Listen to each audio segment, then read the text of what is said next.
덕분입니다. 감사합니다. 덕분입니다.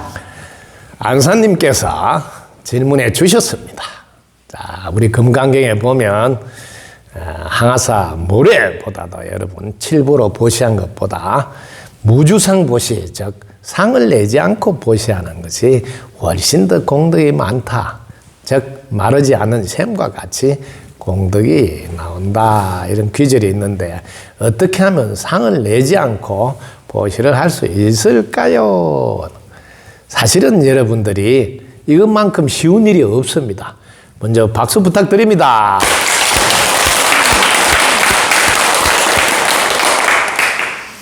이 세상에서 많은 사람들이 공부할 때 제발 그 아상 좀 내려놔. 그 아상을 없애야 된다니까. 이런 말을 많이 듣게 됩니다. 근데 여러분, 아상도 우리 곁에 있는 이유는 역할을 하기 위해서 있는 겁니다. 아상의 역할이 뭔지 아십니까? 나라는 생각을 하는 이유는 제발 나라는 생각을 하지 말라고 도와주려고. 여러분, 생각이 무슨 역할을 하는지 아십니까? 제발 생각 내려놓고 무심해 있으라고. 그게 역할입니다. 그래서 여러분들이 아상이 옆에 있을 때마다 아이고 알았어, 생각을 내려놓으라고, 알았어, 이렇게 그 역할을 빛나게 사용해 주면 됩니다.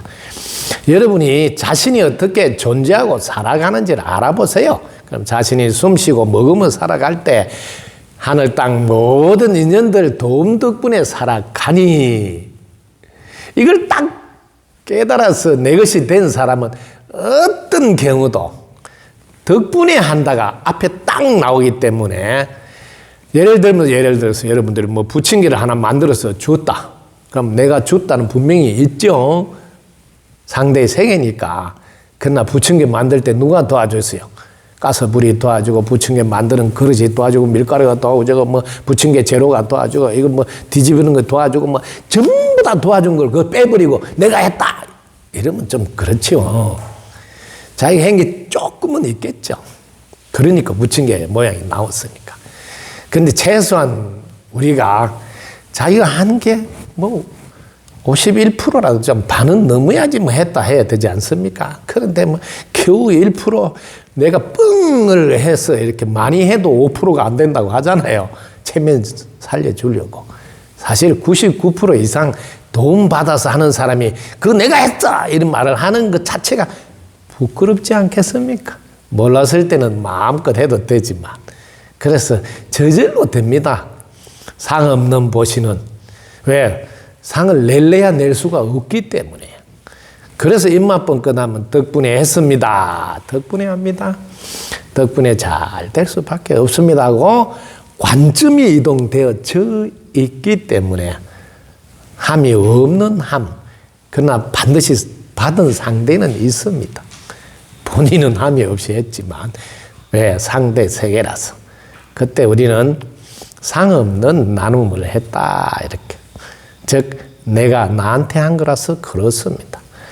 여러분이 눈을 뜨고 보면 우리는 하나고 한 몸이라서 꼭 엠파리 오른팔한테 한 거라. 엠파리 지금까지 내가 네한테 해줬다고 해본 적이 있습니까? 없죠. 그와 마찬가지로 관점이 더 깨달아서 이동이 되면 상을 낼래야 낼 수가 없어. 뭐 코미디 하려고 일부러 뭐 상을 내려면 낼 수 있겠지만 말입니다. 여러분이 바르게 제대로 알았다면 관점이 이동되었다 하는 말을 여러분이 확실히 내 것이 되어져 있을 겁니다.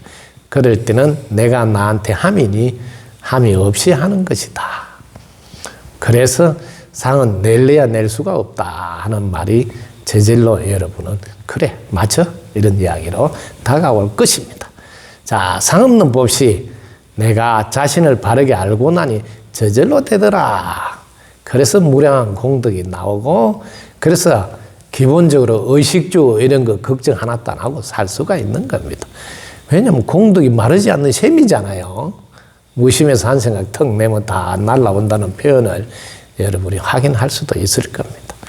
여러분, 상 없는 법시 저절로 되는 방법 덕분 스쿨에서 배워보지 않겠습니까? 덕분입니다. 감사합니다. 감사합니다. 덕분입니다.